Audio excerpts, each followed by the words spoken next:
Assalamualaikum warahmatullahi wabarakatuh. Selamat datang kembali di Drupadi Horor. Sebelum kamu mendengarkan, jangan lupa subscribe dan nyalakan loncengnya agar kamu dapat notifikasi dari video terbaru selanjutnya. Selamat mendengarkan.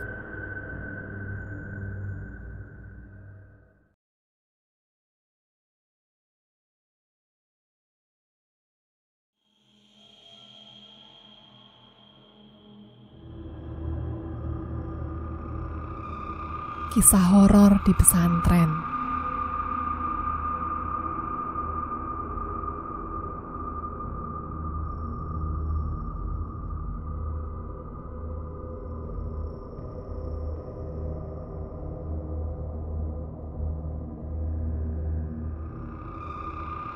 Hantu Migrofah. Perkenalkan, namaku Basuki. Sekitar pertengahan tahun 2006, aku melanjutkan SMP di salah satu pesantren modern.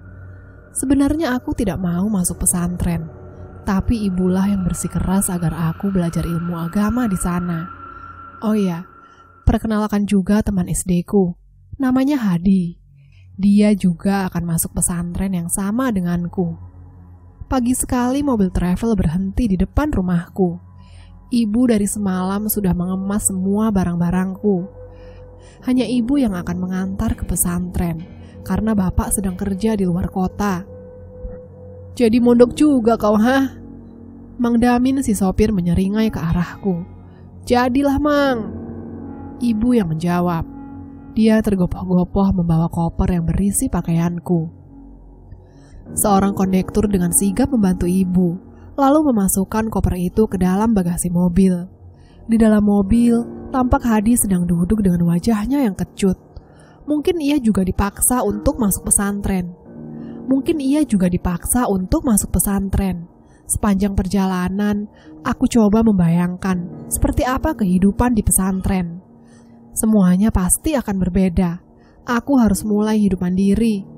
Aku tahu alasan terbesar ibu memasukkanku ke pesantren tak lain karena aku sangat manja. Mungkin dia ingin mengajarkan padaku bagaimana hidup yang sebenarnya kalau tanpa orang tua. 2 jam perjalanan, akhirnya mobil travel berhenti di sebuah gerbang pesantren yang terlihat usang. Kami disambut oleh para santri dengan senyum ramah. Mereka membantu ibu dengan membawakan barang-barangku. Siang ibu, atas nama siapa? Seorang wanita menyambut kami di depan kantor pondok.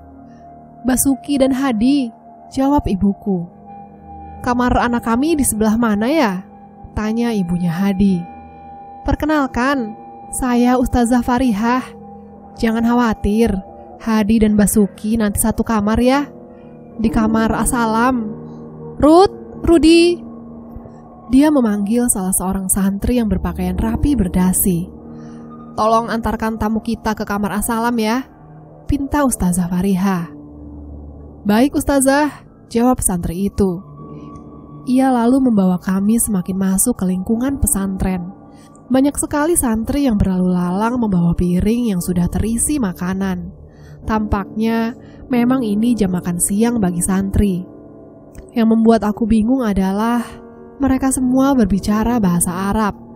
Aku tidak mengerti pembicaraan mereka.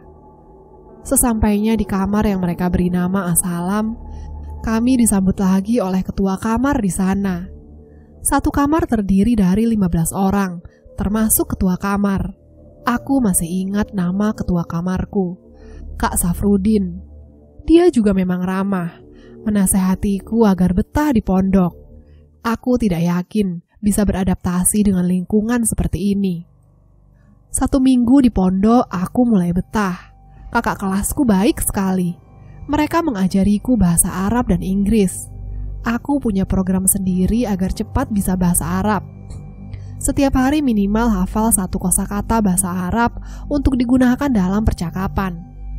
Suatu malam saat teman-temanku sudah tidur pulas dan lampu kamar sudah dimatikan, aku malah tidak bisa tidur. Kubuka pintu lemariku, lalu mengambil sebuah kamus. Pelan-pelan kulangkahi satu persatu temanku yang sedang berjajar tidur dengan pulas. Aku mendekat ke jendela untuk mendapatkan cahaya dari luar. Kubuka sedikit tirai jendela itu. Ini jam 2 dini hari dan pondok benar-benar sudah sepi. Kubuka lembaran kamusku dan menemukan sebuah kosakata migrofah yang berarti gayung. Kuucapkan kosakata itu berulang-ulang agar bisa diingat. Tiba-tiba dari luar kamar, tampak bayangan seseorang melintasi kamarku. Jelas sekali. Tadi aku lihat itu bayangan seseorang yang mengenakan mukena. Mana mungkin malam-malam begini ada santriwati yang masuk kawasan santriwan. Kuintip dengan hati-hati dari balik jendela, namun tidak ada siapa-siapa di sana. Apa mungkin ada orang yang iseng? Tanyaku dalam hati. Aku kembali duduk di dekat jendela sambil bersandar ke dinding. Kubuka kembali kamus bahasa Arab itu, lalu menghafalkan kosakata migrofah yang berarti gayung. Migrofah, gayung, migrofah, gayung, gumamku sambil memejamkan mata agar tetap ingat. Tiba-tiba, ada seseorang mengetuk kaca jendela kamarku. Persis 3 ketukan. Siapa sih? Aku kesal, lalu membuka tirai jendela itu. Tapi tetap tidak ada siapa-siapa. Tak lama berselang perutku mulas, ingin buang air besar. Kuletakkan kamusku, lalu beranjak pergi ke toilet. Lokasi toilet ada di paling ujung gedung ini. Saking tak kuat ingin buang hajat, aku lari terbirit-birit. Toilet di pondok berbeda dengan toilet pada umumnya. Jadi, dalam satu ruangan ada 11 toilet yang berjejer dan hanya disekat dengan tembok yang tidak terlalu tinggi. Sehingga kalau jongkok, maka teman yang sedang buang hajat di sebelah kita bisa terlihat kepalanya. Jadinya bisa buang hajat sambil ngobrol sama teman. Nah, malam itu aku langsung masuk ke dalam toilet dan buang hajat. Setelah selesai, aku baru sadar kalau emberku tidak ada gayungnya. Di samping kananku terdengar suara gemericik air dan bunyi gayung. Tapi aku tidak dapat melihat orang tersebut. Mungkin saja dia sedang tertunduk. "Kak, aku boleh pinjem migrofah nggak?" tanyaku. Kugunakan kosakata yang barusan kuhafalkan. "Boro-boro migrofah, kepala aja nggak punya," jawabnya. Dan jelas itu suara wanita. Aku berdiri melihat ke samping toilet itu. Benar saja, ada sosok tanpa kepala yang sedang jongkok di atas kloset. Aku pun lantas berteriak. Lari terbirit-birit tanpa cebok. Santri di gedung itu sampai bangun karena teriakanku sangat keras. Suara tengah malam. Semenjak kejadian itu, aku tidak mau lagi pergi ke toilet tersebut. Sebagai penggantinya, aku selalu menggunakan toilet gedung sebelah. Cerita tentang hantu tanpa kepala menyebar luas ke semua santri. Mereka bahkan menamai setan itu dengan sebutan Siti Migrofah. Hanya segelintir orang yang percaya akan ceritaku. Banyak santri yang menganggap kalau itu cerita fiktif belaka yang aku jadikan alasan untuk berhenti mondok. Saat ibu dan bapak menjengukku, kuceritakan semua kejadian itu. Anehnya mereka malah tertawa. "Hantu migrofah, hahaha, bagus itu. Jadi kamu bisa terus ingat kosakata migrofah. Hantu itu bantu hafalanmu," kata bapak. "Iya pak, bener juga. Seharusnya kamu berterima kasih sama hantu itu," tambah ibu. Siang itu kami sedang makan bersama di sebuah saung, tempat para orang tua menjenguk anaknya. "Ini serius, Bu. Ada hantu di pondok ini." "Hantu itu ada di mana-mana, Bas. Kita ini berdampingan hidup dengan mereka. Jangan takut, kita makhluk paling mulia di muka bumi," ibu menjawabnya dengan santai. "Aku mau berhenti mondok aja, Bu." Bapak malah tertawa lagi. "Tuh kan, Bu, ujung-ujungnya minta berhenti." Boleh. Ibu mengangguk. Tangannya sibuk mengupas kulit jeruk. "Serius boleh, Bu?" Jelas saja aku sumringah. "Tapi setelah 6 tahun, kata ibu. Disambut tawa bapak yang terbahak-bahak. Aku pun kembali menampakkan wajah murung. Aku serius, Bu. Ya, ibu juga serius. Kamu gak boleh berhenti mondok. Belajar ilmu agama di sini. Iya, Bas. Jangan berhenti mondok. Bapak mau kamu pintar ilmu agamanya. Biar nanti bisa mendoakan bapak sama ibu kalau udah gak ada. Kau tahu, Bas, punya anak soleh itu adalah amal kebaikan yang pahalanya gak akan pernah putus bagi kedua orang tuanya. Mendengar penjelasan bapak, aku pun tertunduk. Apa boleh buat, aku harus tetap melanjutkan perjalananku di pondok ini.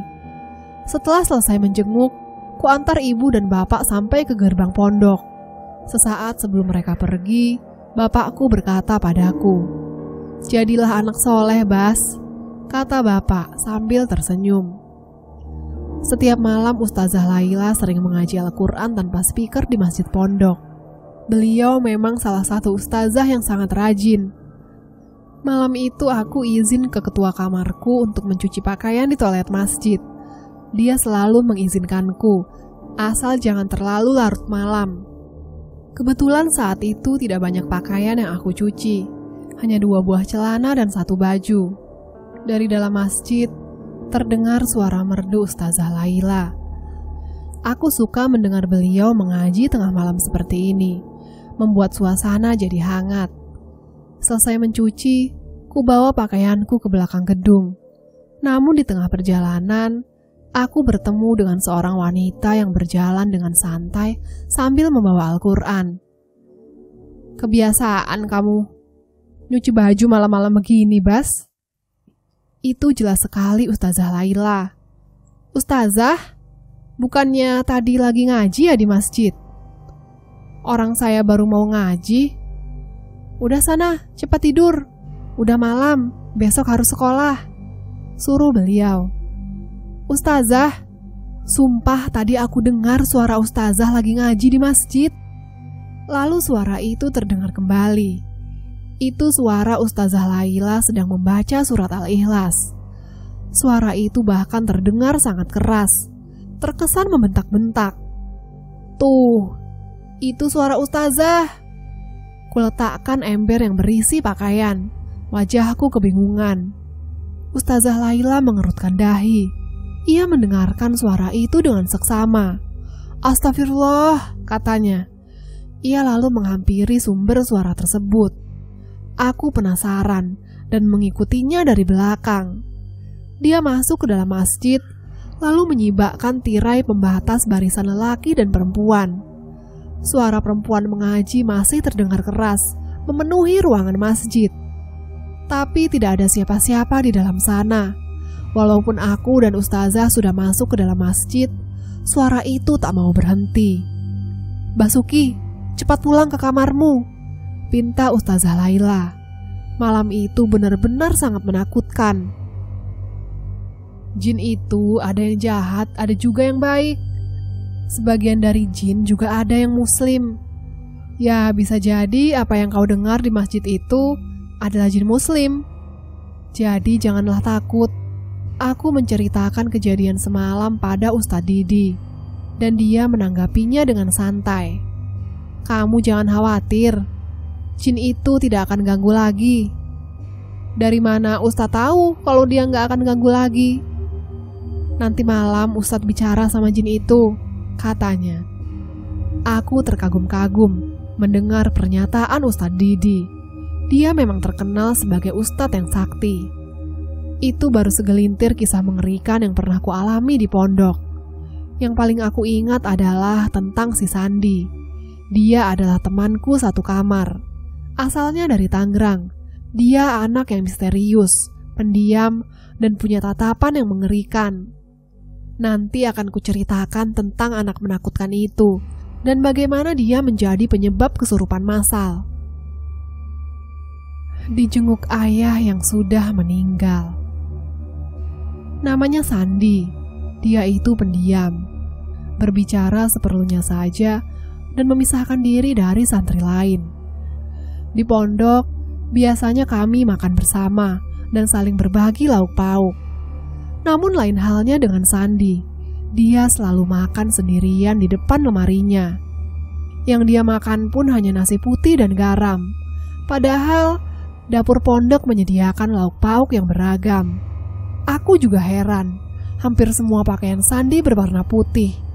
Pakaian di lemarinya yang berbeda warna hanya baju pramuka, celana hitam, dan batik sekolah. Aku tidak paham apa maksud dari pakaiannya yang serba putih itu. Dia juga punya batu berwarna putih yang ukurannya sekepalan tangan. Batu itu selalu ia bawa kemana-mana. Kadang ada saja temanku yang iseng membicarakan batu milik Sandi. Katanya, itu batu berhala dan harus dimusnahkan. Aku sendiri sih tidak berani berkata macam-macam, apalagi tentang batu itu, karena aku yakin itu bukan batu sembarangan. Hal itu terbukti. Pernah suatu ketika pondok dilanda penyakit bisul. Banyak santri yang bisulan. Dan yang terparah adalah Hadi, teman SD-ku. Dia punya bisul di bagian bokong sebelah kanan. Sehingga kalau dia lagi di kelas, posisi duduknya pasti miring. Semakin lama bisulnya Hadi semakin membesar dan bengkak. Tapi anehnya tak kunjung pecah. Di saat genting seperti itu datanglah Reno. Dia anak kamar sebelah yang katanya bisa memecahkan bisul dengan alat yang ia buat sendiri. Cara kerja alat itu sederhana, semacam alat bekam, hanya saja menggunakan gelas kaca.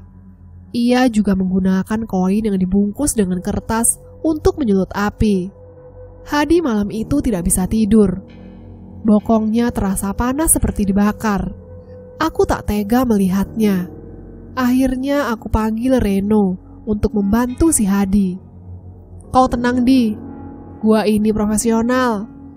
Anak kamar lantai 2 aja sembuh sama gua. Allah yang menyembuhkan, Ren. Potongku. Ya, maksud gua itu, kata Reno. Udah, jangan banyak omong. Cepat pecahin bisulnya, sergah Hadi sambil meringis. Reno menggulung lengan bajunya. Dia lalu menyibakkan sarung Hadi. Tampaklah bisul yang memerah dengan titik hitam di puncaknya. Reno menggelengkan kepala. Udah parah nih. Ia meletakkan koin yang dibungkus kertas menyerupai sumbu, lalu meneteskan minyak tanah pada kertas tersebut. Lengan kanannya merogoh korek api di kantong celana. Dinyalakannya sumbu tersebut. Seketika api berkobar di atas bisul Hadi. Lengan kanan Reno meraba-raba. Gelas, mana gelas? Reno panik. Gelas apa? Tanya aku balik. Gelas gua. Dia semakin panik lantaran api tambah besar. Lu dari tadi gak bawa gelas kok, sergahku. Dan ternyata dia memang lupa bawa gelas. Api semakin membesar. Hadi berteriak kepanasan. Tolongin gua. Wajahnya merah seperti akan menangis. Gayung, pakai gayung aja. Kuserahkan gayung pada Reno. Dia langsung menutup kobaran api itu dengan gayung. Tapi bukannya padam, malah gayung itu terbakar. Keadaan semakin kacau. Dan tiba-tiba ada seseorang yang melemparkan batu ke arah Hadi. Itu batu berwarna putih. Api langsung padam. Bisul Hadi pecah seketika. Kamu gak apa-apa? Sandi menyentuh pundak Hadi. Tampak wajah Hadi berkeringat. Nafasnya tersengal-sengal. Ia sangat ketakutan, sehingga tidak bisa menjawab apapun. Sandi lalu mengambil kembali batu putih miliknya. Reno, lain kali hati-hati ya, kata Sandi, sambil menatap Reno yang masih terlihat panik. Kejadian itu membuatku yakin kalau batu yang dimiliki si Sandi ada penunggunya. Bukan sekali dua kali aku dan teman-teman sekamar mendengar suara aneh dari dalam lemari Sandi. Batu itu seperti bergetar, mengeluarkan suara gaduh dari dalam lemari. Tapi tak ada satupun yang berani menegur Sandi, termasuk ketua kamarku. Dia diam saja, pura-pura tidak mendengar suara itu. Tampaknya dia memang tidak mau bermasalah dengan si Sandi. Tengah malam aku terbangun karena mendengar suara tawa dua orang yang seperti sedang bermain. Suara itu berasal dari balik lemari dekat dengan pintu. Saat aku hendak bangun, seseorang menggenggam tanganku. Itu Hadi yang tidur di sebelahku. Ternyata dia juga terbangun. "Shh, jangan." Hadi menggelengkan kepala. "Itu siapa?" bisikku. "Sandi." "Sama siapa?" Tanyaku lagi dengan suara pelan. "Nggak tahu. Udah dari tadi dia ketawa-tawa gitu." Karena penasaran, aku melepas genggaman Hadi, lalu mengendap-endap ke lemari dekat pintu. Dari celah lemari itu, kulihat Sandi bermain dengan anak kecil. Umurnya sekitar 6 tahunan. "Siapa dia?" tanyaku dalam hati. Saat aku sedang serius mengintip tingkah mereka, tiba-tiba saja anak kecil itu menoleh ke arahku sambil tersenyum. Dia lalu menunjuk ke arahku.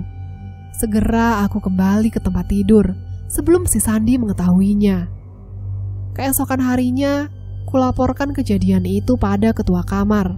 Sayangnya tidak ditanggapi. Ketua kamarku mungkin saja mendengar suara itu, dan dia takut kalau harus menegur si Sandi. Hadi menceritakan kejadian itu ke kamar sebelah, hingga menyebar luas ke semua santri. Selain perilakunya yang misterius itu, keluarga Sandi juga tidak kalah aneh. Di pondok itu, hanya Sandi yang sering dijenguk ayahnya tengah malam. Aku sampai hafal berapa kali dijenguk dalam sebulan. Itu hampir setiap minggu dan pasti malam Sabtu.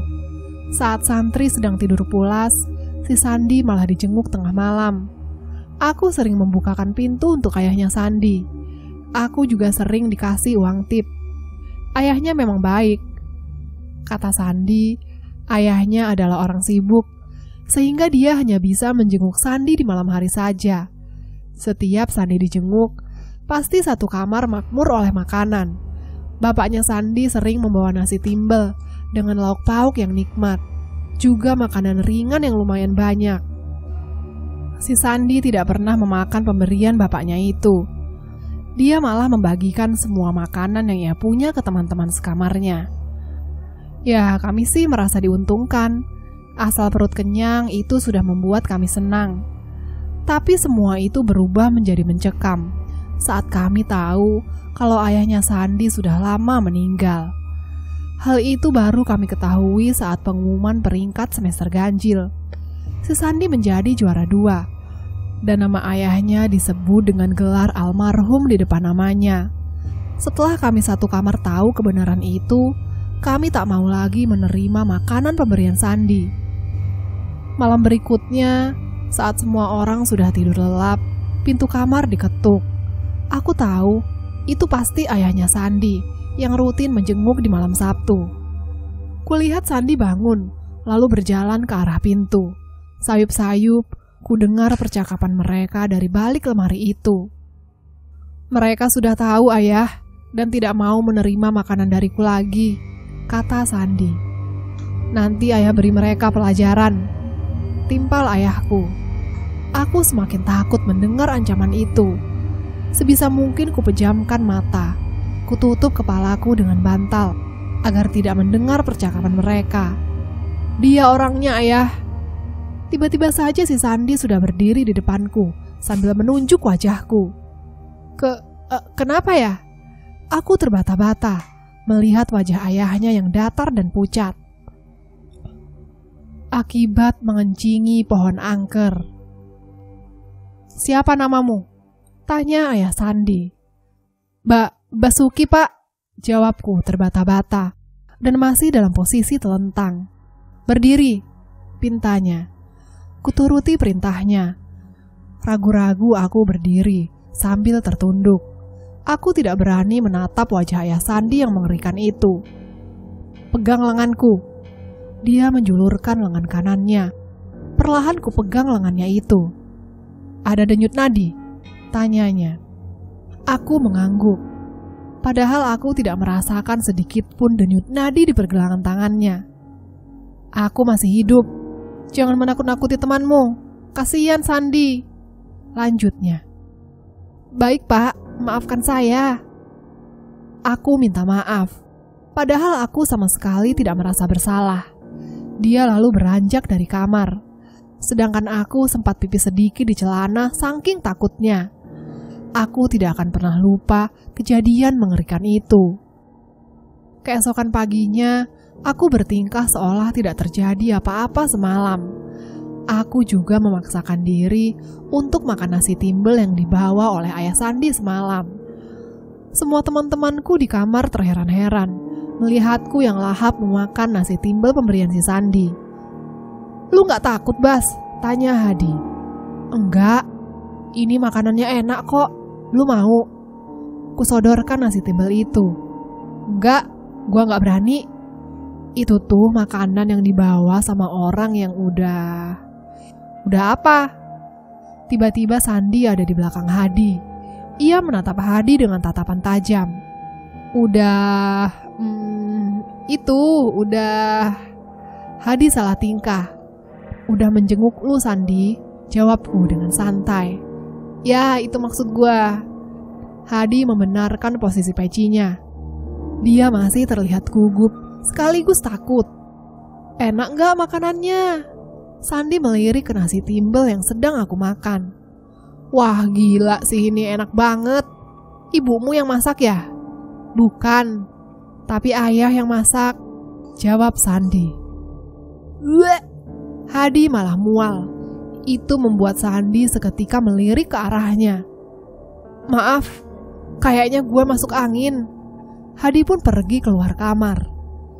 Aku tahu, pasti dia membayangkan hal menjijikkan pada makanan ini.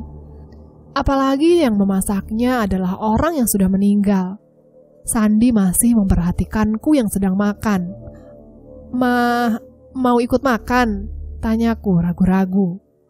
"Enggak," jawabnya singkat. Di belakang gedung kamarku ada sebuah pohon kedondong yang katanya angker. Menurut cerita yang beredar dari mulut ke mulut, katanya pohon itu tidak mempan ditebang. Pihak pondok sudah berkali-kali mencoba untuk menebang pohon itu, tapi batangnya sangat keras dan tidak mempan oleh alat apapun. Sampai saat ini, pohon itu masih tumbuh subur di belakang gedung kamarku. Ada juga orang yang bilang kalau pohon itu dihuni kuntilanak.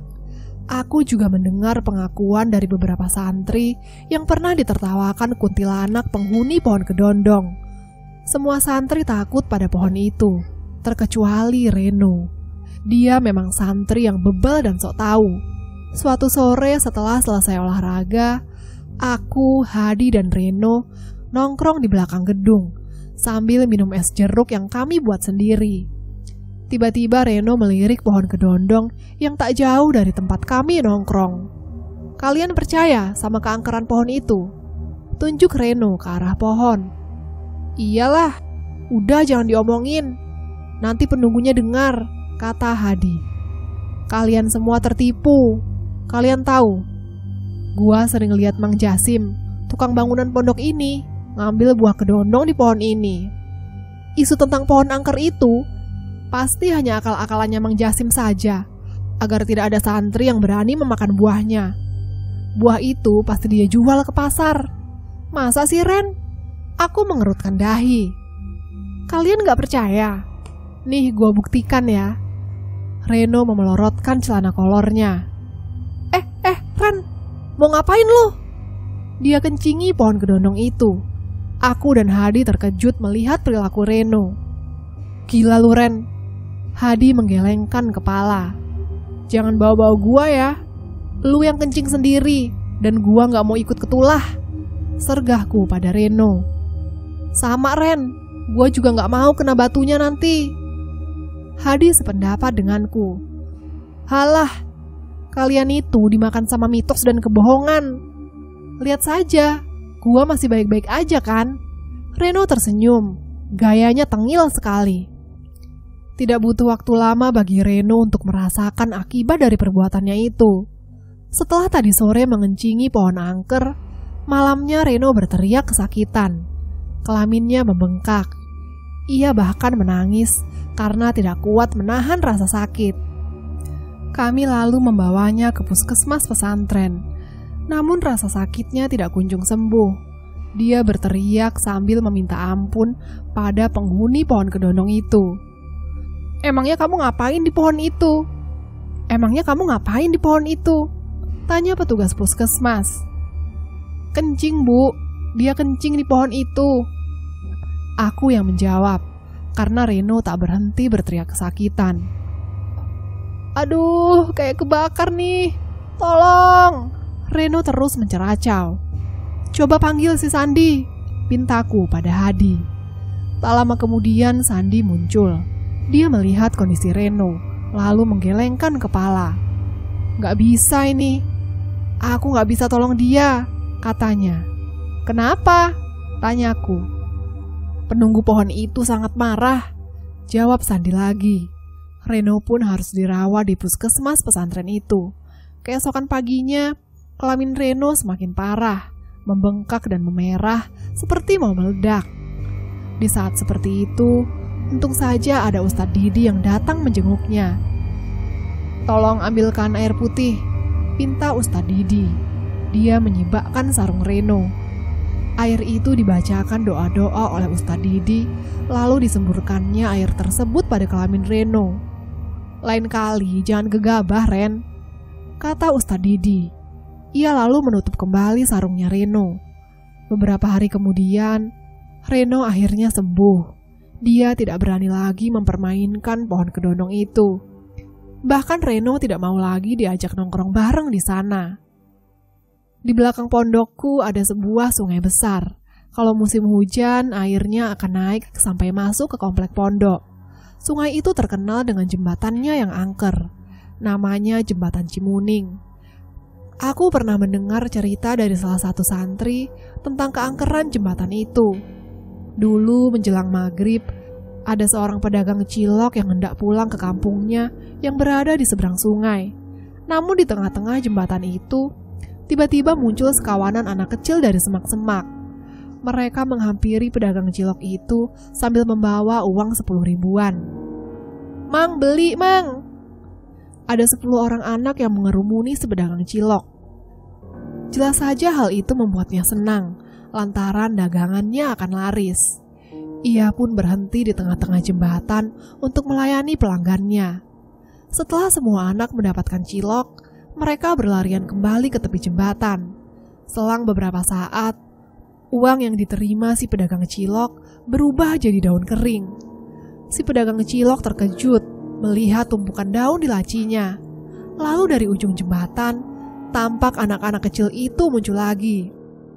Kali ini wajah mereka penuh dengan darah, dan mulutnya juga bertaring. Bajunya kumal, kedua matanya merah menyala. Mereka membawa lembaran daun, menghampiri si pedagang cilok. "Mang, beli lagi, Mang!" teriak anak-anak kecil itu, membuat pedagang cilok lari terbirit-birit. Cerita tentang keangkeran jembatan itu memang sudah melegenda. Yang aku heran adalah akhir-akhir ini si Sandi sering mendatangi jembatan itu tanpa sepengetahuan pengurus pondok. Usai maghrib, para santri pergi ke beranda kamar masing-masing untuk mengaji Al-Quran. Tapi si Sandi malah pergi ke jembatan itu. Karena penasaran, aku dan Hadi mengikuti dia dari belakang. Sepanjang perjalanan, si Sandi tampak mengobrol sendirian, seperti ada makhluk halus yang menemaninya. Akhirnya kami tiba di ujung jembatan Cimuning. Sandi duduk di ujung jembatan itu. Ia seperti sedang menunggu seseorang. Aku dan Hadi bersembunyi di balik pepohonan. Tak lama kemudian, Sandi tersenyum, seperti melihat kedatangan seseorang yang ditunggunya. "Hadi, lu dengar itu?" bisikku. "Iya, ada yang bersiul," jawab Hadi. "Di, lihat itu," tunjukku. Apa yang kami lihat benar-benar membuat kami terkejut, sekaligus merinding. Sandi memang tidak seharusnya ada di pondok pesantren ini.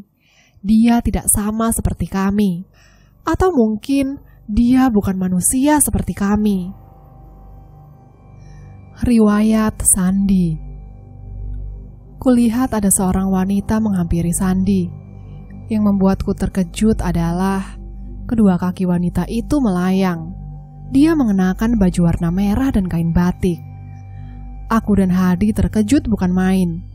Sandi dibawa oleh wanita itu berjalan ke tengah jembatan. Aku hendak mengikutinya, tapi si Hadi menahan tanganku.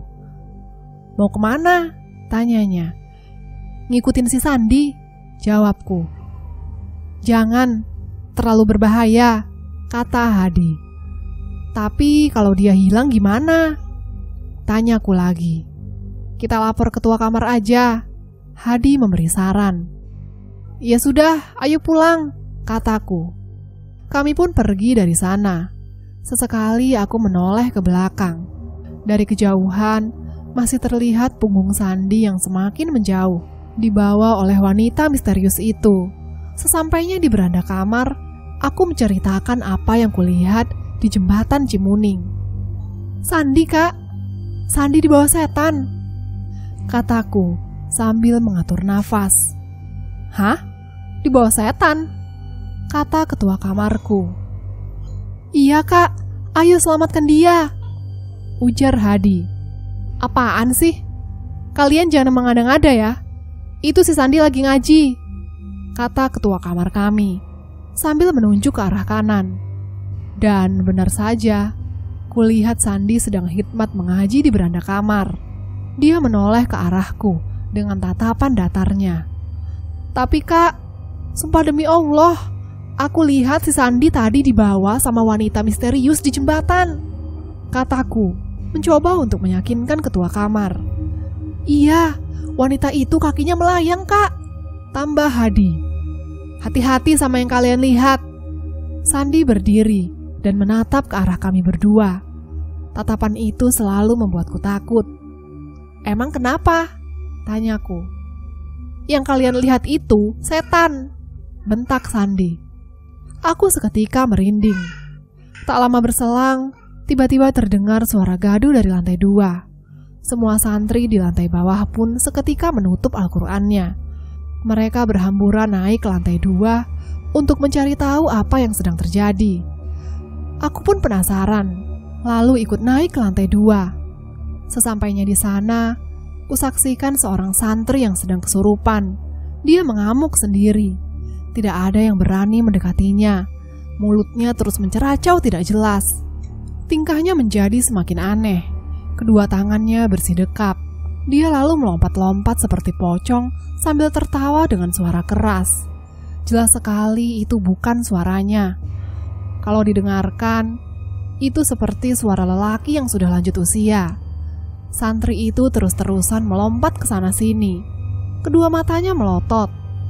"Kalian lihat, tidak ada lagi di dunia ini yang bisa menyelamatkan kalian. Kalian akan disesatkan." Kata-kata itu keluar dari mulutnya, disambut dengan tawanya yang terbahak-bahak. Saat orang-orang berkerumun menyaksikan kesurupan itu, secara tidak sengaja, aku melihat Sandi mengintip dari jendela kamar. Dia malah tersenyum melihat kesurupan itu. Aku heran, kenapa dia malah kelihatan senang. Sandi tampak tersenyum melihat orang kesurupan. Entah apa yang ada di pikirannya. Aku terus memperhatikan tingkah si Sandi. Tiba-tiba, kedua bibirnya bergerak-gerak sambil menatap ke arah santri yang sedang kesurupan itu. Santri itu tiba-tiba melirik ke arah si Sandi. Kemudian ia tertawa terbahak-bahak. Aku tidak tahu apa maksudnya. "Sandi, cukup!" teriakku, membuat semua santri yang berkerumun menoleh ke arahku, termasuk si Sandi. Aku yakin itu, semua ini pasti ulah si Sandi. "Kenapa?" tanya Sandi. "Lu pasti yang bikin dia kesurupan." Aku membentaknya. Jujur aku tidak tahan lagi dengan semua ini. Sandi tidak bisa dibiarkan. Dia harus keluar dari pondok ini. "Saya nggak paham maksud kamu, Bas," ujar Sandi dengan nada datarnya. "Jangan ngeles lu ya." Kurenggut kerah bajunya. Para santri menahanku agar tidak berkelahi. Tapi aku berhasil menonjok wajahnya. "Gua nggak takut sama lu, Sandi. Gua nggak takut," teriakku. 5 orang santri menyeret tubuhku dengan paksa, menjauh dari si Sandi. "Bangsat lo, umpatku. Tapi si Sandi hanya tersenyum dingin ke arahku. Semenjak saat itu aku dipindahkan ke gedung sebelah agar tidak berkelahi lagi dengan Sandi. Suatu malam, sekitar jam 2 dini hari, aku bangun untuk sholat tahajud. Anehnya dari kejauhan, ku dengar sayup-sayup suara rombongan orang mengucapkan kalimat tauhid. Aku heran, siapa orang-orang itu? La ilaha illallah.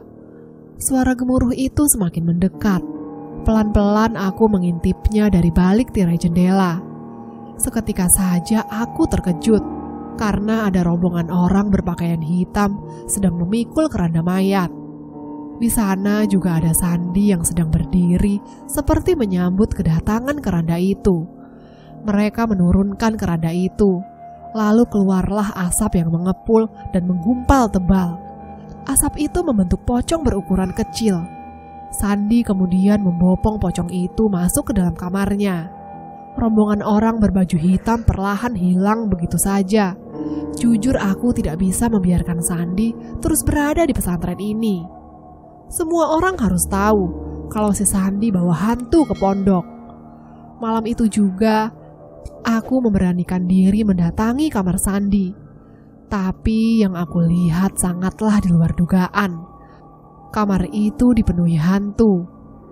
Saat aku masuk ke dalam kamar si Sandi, kulihat kamar itu diisi oleh banyak hantu. Di atas lemari, bergelayutan sesosok kuntilanak dengan wajahnya yang hancur penuh darah. Rambut kuntilanak itu tergerai hingga menyentuh tanah. Tak jauh dari tempatku berdiri, banyak makhluk halus yang wujudnya mengerikan. Mereka berkuku panjang. Di sana juga ada si Sandi yang berdiri di antara mereka. Aku pun berteriak pada si Sandi, "Sandi, lu harus keluar dari pondok ini. Lu gak bisa tinggal di sini." Dia malah tertawa.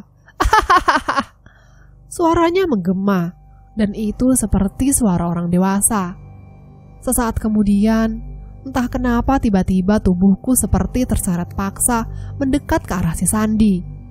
Ia lalu mencekik leherku.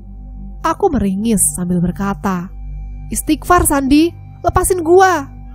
Ia seperti tidak peduli, malah mencekik leherku dengan semakin kuat, sehingga aku kesulitan untuk bernapas. Entah apa yang terjadi selanjutnya, aku tidak tahu. Tubuhku lemas, nafasku tercekat di tenggorokan. Aku hilang kesadaran. Keesokan paginya aku pun siuman. Kudapati diriku terbaring di dalam ruangan puskesmas pesantren. Dari luar, sayup-sayup terdengar dua orang yang sedang ngobrol satu sama lain. Aku mengenali suara itu. Mereka tak lain adalah Kak Opan, ketua kamarku yang baru, dan Ustadz Didi. Tak lama berselang mereka berdua masuk ke ruangan tempatku dirawat. "Semalam kamu nyekik leher kamu sendiri, Bas," kata Kak Opan. "Apa kamu punya kebiasaan tidur sambil berjalan?" tanya Ustadz Didi. "Enggak Ustadz, semalam aku banyak melihat kejadian aneh. Aku bingung ngejelasinnya gimana," kataku. Lalu tiba-tiba kepalaku terasa sakit. "Sudah kalau gitu, kamu istirahat aja dulu," ujar Ustadz Didi. Aku harus mencari cara agar bisa meyakinkan semua orang yang ada di pondok ini kalau si Sandi punya banyak teman gaib. Dia tidak boleh tinggal di pondok ini lagi. 2 minggu kemudian, ada pelantikan pramuka di pondokku. Semua santri berkemah di lapangan sepak bola yang lokasinya tidak jauh dari pondok. Aku satu tenda dengan Hadi dan teman-teman lainnya. Disinilah aku mengalami kejadian mengerikan. Tengah malam aku terbangun karena pengen pipis. Segera aku keluar dari tenda dan lari ke semak-semak untuk buang air kecil. Tidak ada kejanggalan yang kualami. Sampai akhirnya saat ku kembali ke tenda, terlihat Hadi sedang berdiri sambil menampakkan wajah ketakutan. Kutanya dia, "Lu kenapa Hadi?" "Bas, tolong gua Bas," katanya. Tangannya bahkan gemetar. "Tolong kenapa? Lu kenapa sih?" tanyaku lagi. "Di dalam tenda kita Bas, di dalam tenda kita, lu cek deh." Aku mulai tegang. "Emang ada apa, Hadi?" tanyaku. "Lu cek aja," suruh dia. Wajahnya sangat ketakutan. Perlahan aku masuk ke dalam tenda itu, sambil menyorotkan senter ke arah teman-temanku yang sedang tidur. Dan di antara mereka, kulihat ada Hadi yang sedang terbaring di sana. Ia melihat ke arahku dengan ekspresi wajah yang ketakutan. "Bas, di luar ada orang yang mirip sama gua." Jelas aku terkejut kalau Hadi ada di dalam tenda. Lantas siapa yang barusan kulihat di luar? "Apa-apaan ini?" kataku dengan suara keras, membuat teman-temanku terbangun. "Kenapa?" tanya mereka dengan ekspresi wajah yang masih mengantuk. Tadi ada Hadi di luar," kataku terbata-bata. Kemudian aku langsung mengecek kembali sosok yang menyerupai Hadi yang ada di luar tenda. Dan anehnya, sosok itu menghilang begitu saja. Aku kemudian masuk kembali ke dalam tenda untuk memastikan kalau Hadi baik-baik saja. Aku mencoba untuk menenangkannya dan memberinya sebotol air minum. Kejadian itu memang sangat janggal. Besoknya, aku mengadu ke para panitia pramuka. Tapi mereka malah menertawakanku dan menganggap kalau aku hanya mengada-ngada. Malam terakhir pelantikan pramuka, semua santri putra dibariskan, mata kami ditutup. Lalu kami disuruh memegang pundak teman yang ada di depan kami, semacam main kereta-keretaan. Itu terjadi tengah malam. Aku tidak tahu pasti jam berapa, mungkin sekitar jam 2 dini hari. Setelah mata ditutup, ku dengar suara panitia berbicara melalui speaker toa. "Malam ini kekompakan kalian akan diuji. Pegang erat-erat pundak teman yang ada di depan kalian. Jangan sampai lepas. Dan kalian harus berjalan mengikuti suara tepukan tangan dari panitia. Paham?" "Paham," sahut kami serentak. Aku memegang erat pundak teman di depanku. Aku tak tahu siapa dia. Tantangan pun dimulai. Barisan kami berjalan perlahan mengikuti tepukan tangan panitia. Aku sempat kesulitan berjalan dan sesekali menginjak sepatu teman yang ada di depanku. Barisanku seperti dibawa berkeliling lapangan. Namun lama-kelamaan, aku mulai merasakan hal ganjil. Kakiku tidak lagi menginjak rumput, melainkan ranting-ranting kering dan semak belukar. Barisanku terus mengikuti suara tepukan tangan itu. Sesaat kemudian, suara tepukan itu tidak terdengar lagi. Barisan kami pun berhenti. Lalu aku bertanya pada teman di depanku. Kedua mataku masih ditutup dengan kain. "Kok berhenti di sini?" tanyaku. Teman di depanku tidak menjawab. Aku mulai curiga. Lalu buru-buru kubuka kain yang menutup mataku. Dan betapa terkejutnya saat aku mendapati diriku sedang berada di tengah perkebunan karet. Aku heran, kenapa aku bisa ada di sini? Teman-temanku menghilang. Hanya tinggal aku sendiri di perkebunan ini. Kemana perginya mereka semua? Aku bingung, lalu berteriak memanggil teman-temanku. Tapi tidak ada satupun yang kutemui di perkebunan ini. Tak lama kemudian dari balik pepohonan itu, kulihat seorang lelaki sedang berdiri sambil menatapku. Ia melangkah mendekat ke arahku. Aku pun mundur beberapa langkah ke belakang. Semakin dekat, wajah lelaki itu semakin jelas. Aku tahu siapa dia. Ya, dia adalah Sandi. Dia masih mengenakan baju pramuka lengkap. Tapi yang aneh adalah ada benda di tangan kirinya. Ia menggenggam sebilah pisau tajam seperti hendak membunuhku. "Sandi?" tanyaku. Dia malah tersenyum mengerikan sambil mengacungkan pisaunya ke arahku. "Sandi, jangan San!" Aku mundur beberapa langkah sambil tetap waspada. Sebelum dia berhasil menikamku, segera aku lari terbirit-birit untuk menjauh darinya. Tapi dia malah mengejarku dari belakang. "Mati, mati!"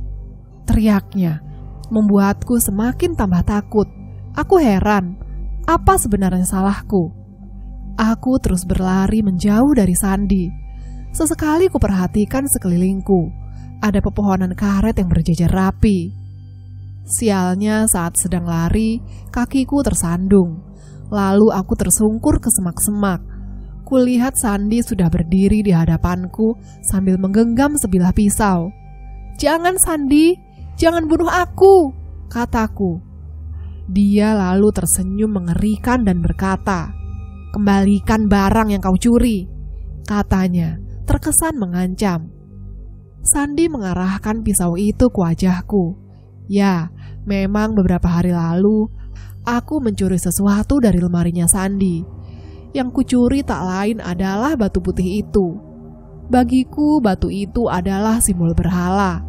Setelah aku berhasil mencurinya, kubuang batu tersebut ke sungai agar kekuatan gaib yang dimiliki Sandi hilang. Karena aku yakin kalau kekuatan Sandi terletak pada batu putih itu. "Batu itu sudah kubuang," teriakku. Sandi menampakkan wajah marah. Dia lalu menghujamkan pisaunya ke arahku. Untungnya aku masih bisa menghindar. Kutendang perutnya. Ia pun terjungkal ke belakang. Lalu aku lari lagi dengan sekuat tenaga untuk menjauh dari si Sandi. Sesekali aku menoleh ke belakang. Terlihat Sandi masih berdiri di sana. Kali ini wajahnya semakin menakutkan. Matanya merah menyala. Dia mengejarku, tapi bukan dengan cara berlari, melainkan melayang seperti makhluk halus. "Astagfirullah," kataku sambil terus berlari. Sandi melayang dengan sangat cepat, melewati pepohonan karet. Dan entah apa yang terjadi, tiba-tiba saja dia sudah berdiri di hadapanku. Kulihat kedua tangannya sangat mengerikan. Terdapat banyak bulu hitam di lengannya. Jarinya besar dan panjang. Ia lalu mencekikku. "Hahaha, tak ada yang bisa menyelamatkanmu sekarang. Mati kau," bentaknya. Aku kehilangan nafas. Dia semakin kuat mencekik leherku. Mungkin aku akan mati di sini.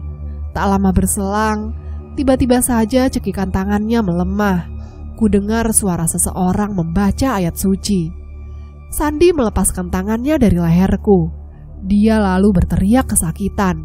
Di belakang Sandi, tampak Ustadz Didi bergumam sambil mengarahkan tangannya ke wajah si Sandi. "Keluar kau iblis," bentak Ustadz Didi. "Hahaha, tidak, aku tidak mau keluar. Anak ini sudah melakukan perjanjian denganku, dan aku akan terus menyesatkannya," kata Sandi dengan suara besar. "Perjanjian apa?" tanya Ustadz Didi. "Dia melakukan ritual pembangkitan mayat. Aku sudah membangkitkan ayah dan adiknya. Jadi sekarang anak itu milikku," kata Sandi. Bola matanya merah menyala. "Kau iblis suka sekali berbohong. Tak ada yang dapat kembali dari kematian. Yang kau tunjukkan ke Sandi adalah jelmaan jin. Keluar, atau kuhancurkan kau dengan ayat suci Allah." Ustadz Didi lalu kembali membaca ayat suci. Sandi memegang kepalanya. Ia tampak kesakitan. "Astagfirullah Ustadz, lihat," kataku sambil menunjuk ke arah pepohonan karet. Di sana tampak ada dua orang yang sedang berdiri. Yang satu berbadan tinggi dan yang satu seperti anak kecil. Mungkin saja itu adalah ayah dan adiknya Sandi. "Hahaha, aku akan menyesatkan kalian," Sandi kembali berkata dengan suara aneh. Ustadz Didi lalu melemparkan tasbih ke wajah Sandi, membuat Sandi terkapar tak berdaya. Matanya melotot. Ustadz Didi menutup mata si Sandi dengan telapak tangannya, sambil terus membaca ayat suci. Aku menoleh ke arah pepohonan. Kedua lelaki tadi sudah menghilang entah kemana. Ustadz Didi lalu membopong tubuh Sandi. Kami berhasil keluar dari perkebunan karet itu. Yang baru aku tahu adalah ternyata lokasi perkebunan itu tidak jauh dari pesantren. Sesampainya di lingkungan pondok, para panitia pramuka menyambut kedatanganku. Mereka panik lantaran aku menghilang begitu saja. Untungnya Ustadz Didi menyelamatkanku. Menjelang subuh, kegaduhan kembali terjadi. Santriwati satu gedung semuanya kesurupan. Ada yang menjerit seperti kesakitan, dan ada juga yang tertawa terbahak-bahak. Aku yakin kesurupan itu masih ada kaitannya dengan Sandi. Kesurupan itu terjadi selama 1 jam, hingga akhirnya mereka sembuh satu persatu. Keesokan harinya Sandi dijenguk oleh ibunya. Aku dipanggil untuk menghadap pimpinan pondok, karena aku menjadi korban malam itu. Semenjak kematian ayah dan adiknya, Sandi memang sering bertingkah aneh, Pak Kiai. Seperti ada yang menempeli tubuhnya. Saya sudah bawa dia ke tempat ruqyah, tapi tidak juga sembuh. Makanya saya masukkan ke pesantren. Siapa tahu di pesantren dia bisa sembuh. Pak Kiai mengangguk-angguk. Ibu jangan khawatir, nanti biar kami yang urus Sandi. Ustadz Didi juga kemarin sudah meruqyahnya, kata Pak Kiai. Sandi harus diberi perhatian khusus di pondok ini, Pak Kiai. Aku khawatir jin itu datang lagi dan masuk ke tubuh Sandi, kata Ustadz Didi. Jawab Pak Kiai, tenang saja. Kalau Sandi rajin sholat dan mengaji, insya Allah jin tidak akan mengganggu dia lagi. Yang terpenting adalah membentengi diri sendiri, ujar Pak Kiai. Sandi hanya diam saja, wajahnya terlihat pucat. Kemudian ibunya berkata, saya mau bawa Sandi pulang dulu Pak Kiai. Nanti saya antarkan ke pondok lagi. Silahkan Bu, tapi ada baiknya jangan lama-lama. Nanti dia ketinggalan pelajaran, ujar Pak Kiai. Sandi pun dibawa pulang oleh ibunya. Jujur aku merasa lega, karena setidaknya pondok ini bebas dari teror si Sandi. Namun ternyata Sandi tidak pernah kembali lagi ke pondok. Tidak ada kabar darinya, hingga akhirnya pihak pondok mencoret namanya dari daftar peserta didik. Sandi memang sudah tidak ada. Tapi bukan berarti aku tidak mengalami kejadian janggal yang tidak kalah mengerikan. Menginjak kelas 2 SMA, aku mengalami kejadian mengerikan lagi.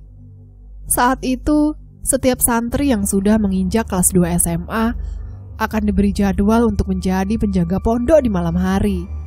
Kebetulan malam itu bagian aku yang berjaga, semacam ronda. Saat sedang berjaga tengah malam, tiba-tiba perutku lapar.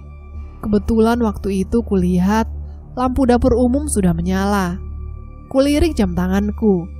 Sudah jam 3 dini hari. Dan di dapur itu pasti petugas dapur umum yang sedang masak untuk sarapan santri nanti pagi. Jelas saja aku senang dan langsung mendatangi dapur umum itu.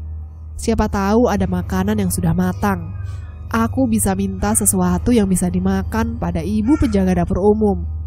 Setibanya di sana, tampak 2 orang wanita sedang memasak sesuatu. Bu, ada makanan? Tanyaku. Oh, ada. Kebetulan sekali, kata ibu dapur sambil membukakan pintu.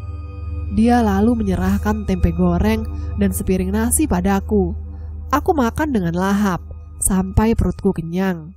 Setelah itu aku langsung pamit.